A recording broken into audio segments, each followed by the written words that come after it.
Kuzu Zangpola, welcome to Bhutan e-learning project. I am CB Moktan from Gedo Higher Secondary School, and today I am going to present you all about transformations for classes 7 and 8 key stage 3. So, before I begin my lesson, I would like to outline today's objectives. Number 1, from this lesson you should be able to identify all the 4 types of transformations. Identify the properties of each type of transformations, and lastly, draw the original image along with the original shapes correctly after the lesson. Children, I would like to begin with a question. Do you remember your lesson from class 4 or 5 or 6? We have been learning transformations from class 4, 5 and even in 6 we learned transformations. So, if you remember your lessons in class 4, 5 and 6, we call it slide, flip and turns. But from class 7 onward, we change the terms to translation, reflection, rotation and dilatation. To begin with, we have number 1, translation. Translation is moving a shape up, down or left and right. So, I have a simple example here to translate triangle ABC. So, we have the original shape here, and from the original image you have to move the image up by 1.5 centimeter and to the right by 2 centimeter. So, when you move the shape and draw the image, you have certain properties and that should come true, and your image should be congruent to the original shape. So, property 1, the corresponding sides are equal. The original shape and the image should have equal corresponding sides. So, here we can see side AB is equal to A prime B prime, side BC is equal to B prime C prime, and side CA is equal to C prime A prime. Similarly, property number 2, the corresponding angles are equal. The corresponding angles in the shapes are equal with the angles in the image. So, we can see here angle A is equal to angle A prime, angle B is equal to angle B prime. Similarly, angle C is equal to angle C prime. Now, let us go to property number 3 and 4. Property number 3 and 4 talks about size and orientation. The size of the original shape and the image are same. Even the orientation of the original shape and the image are same. So, property number 3 and 4, it says the image, the orientation of the original shape and the image remains same. Next, we have reflection. The second type of transformation is reflection. Children, do you ever look at the mirror? Yes, what you see is called image. So, I have a simple example here of reflecting a shape with the reflection line inside the shape. So, when you draw the original shape and reflect it, you get the image according to your mirror line or the reflection line. So, the type of image will depend on the reflection line. If the reflection line is inside, the image will be congruent, but the image in the reflection looks opposite. So, property number 1, the original shape and the image are congruent. However, you reflect it vertically or horizontally, the image and the original shape are always congruent. Property number 2, the orientation of the original shape and the image are opposite, which I have already talked. Property number 3, the reflection line goes through the midpoint of the line segment that connects any point in its image at a 90-degree angle, as you can see in the diagram. Next, we have reflecting a shape or a figure when the reflection line is outside the shape. So, I have an example here of reflecting triangle ABC with the given horizontal reflection line. So, it looks like the one you can see in the figure, and remember the properties of reflection remains same whether you reflect the image horizontally or vertically. The corresponding sides and the angles are congruent. Next, the third type of transformation is rotation, which you have learned in class 4, 5, 6 as turns.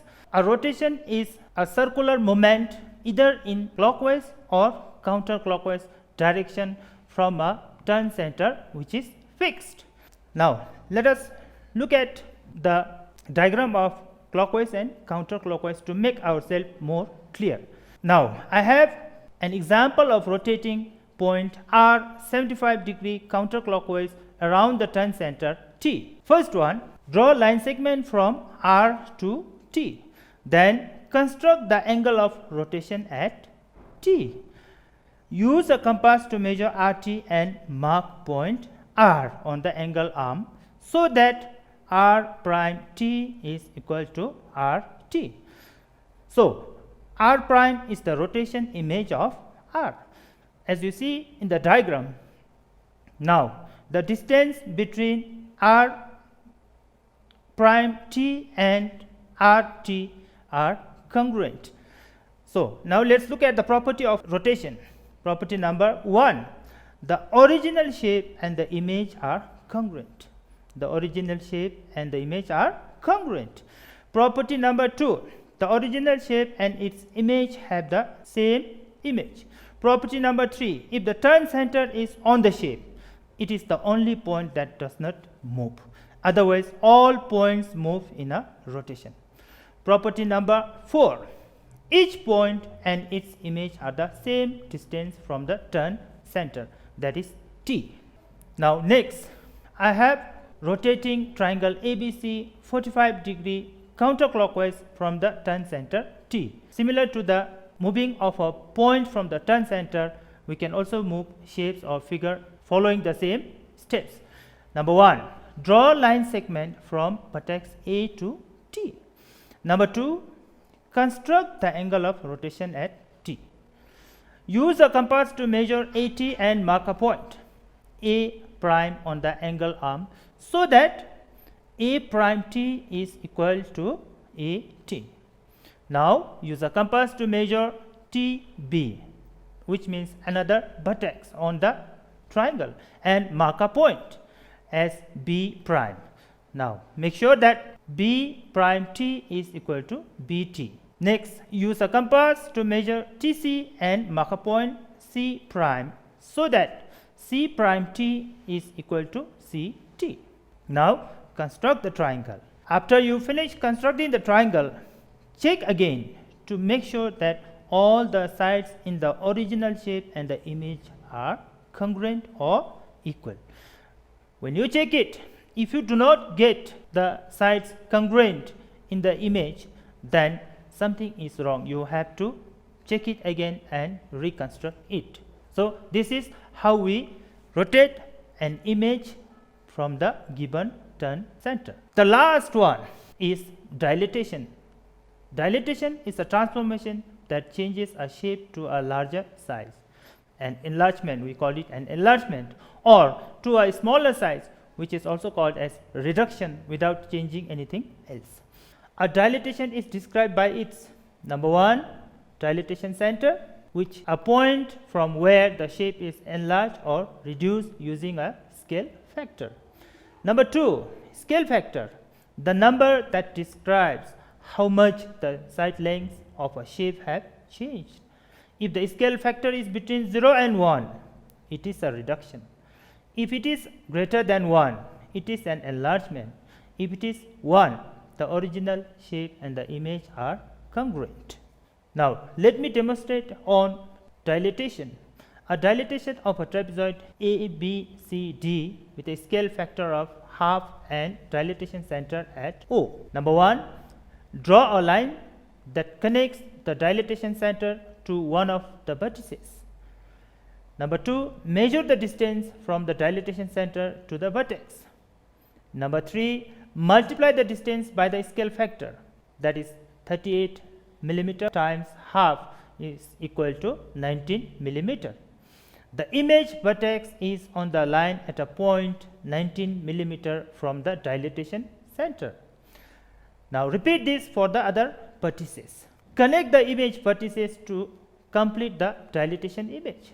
Now, we have trapezoid A prime, B prime, C prime, D prime. This is how we do it. Can you look at the diagram?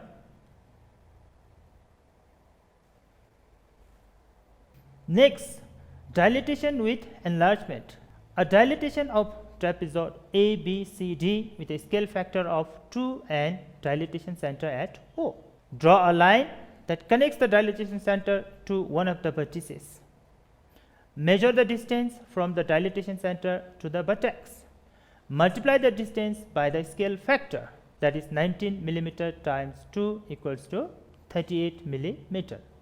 The image vertex is on the line at a point 38 millimeter from the dilatation center. Repeat this for the other vertices. Now connect the image vertices to complete the dilatation image. Now we have trapezoid A dash B dash C dash D prime. This is how we do it. Can you look at the diagram?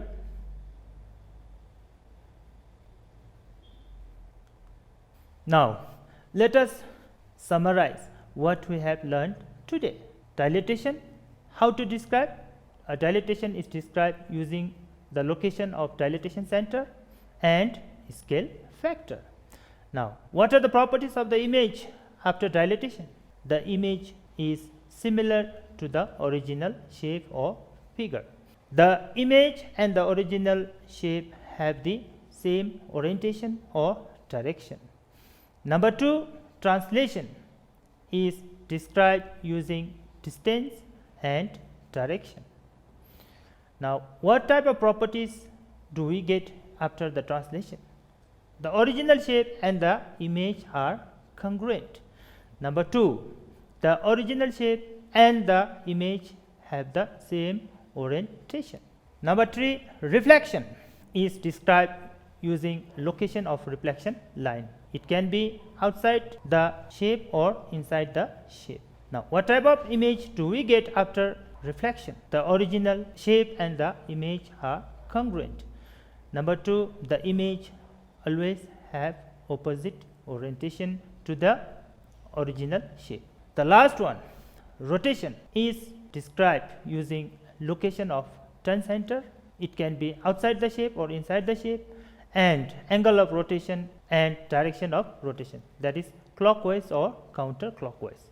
Now the image we get after rotation, the image is congruent to the original shape, and the original shape and the image have the same orientation or direction. Now for you to explore and revise what we have learned today, I am going to leave you here with few questions. Number 1, use a grid paper to trace the triangle XYZ and point P. Enlarge the triangle by a scale factor of 2 with dilatation center P. 1B, reduce the triangle by a scale factor of half with dilatation center at P. Question number 2A, draw a right triangle LMN with triangle L equal to 90 degree, LM equals to 4 centimeter and LN equals to 3 centimeter. What is the area of the triangle LMN? Question number 2C, predict what will be the area of the triangle if you enlarge the triangle LMN by a scale factor of 2 with dilatation center at L. Question number 4, copy and rotate the shape given below by 45 degree counterclockwise around the turn center O. You can use grid paper or a plain paper. The last question, question number 5, when a square is rotated 90 degree clockwise around its center, it rotates into itself. Find out what other angles of rotation less than 360 degree have the same result. The last question I have for you is, draw the image of the trapezoid given below after it is reflected horizontally on the mirror line or the reflection line PQ. Hope you all have enjoyed my lesson, and I would like to thank you all for attending my lesson, and see you in my next lesson. Thank you.